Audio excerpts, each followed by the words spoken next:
The Road Departure Mitigation System, or RDM, is part of Honda Sensing, our intelligent suite of safety and driver-assistive technologies. RDM adjusts steering and braking if you cross detected lanes without signaling. The system is ready to activate when the vehicle is going between about 45 and 90 miles per hour on a straight or slightly curved road, the turn signals are off, and the vehicle is not accelerating, braking, or being turned.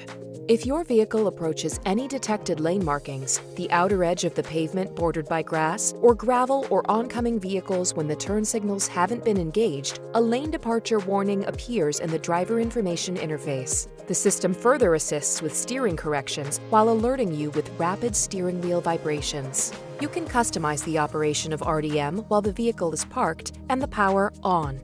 Press the home button on the left side of the steering wheel and roll the selector wheel until you see Driver Assist System Setup in the Driver Information Interface, or DII.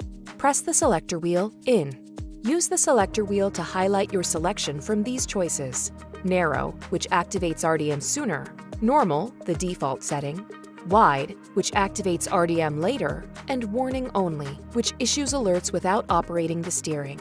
In the unlikely event that you want to turn this valuable feature off, here's how. First, press the safety support switch located to the left of the steering column. Rotate the selector wheel until the RDM symbol is highlighted in the driver information interface and press in. The check mark next to the RDM symbol will go off and the symbol will turn from green to gray, signifying that the system is off. RDM will remain off until you turn it back on using this procedure. See your vehicle's owner's manual for more details or go to owners.honda.com for a downloadable version.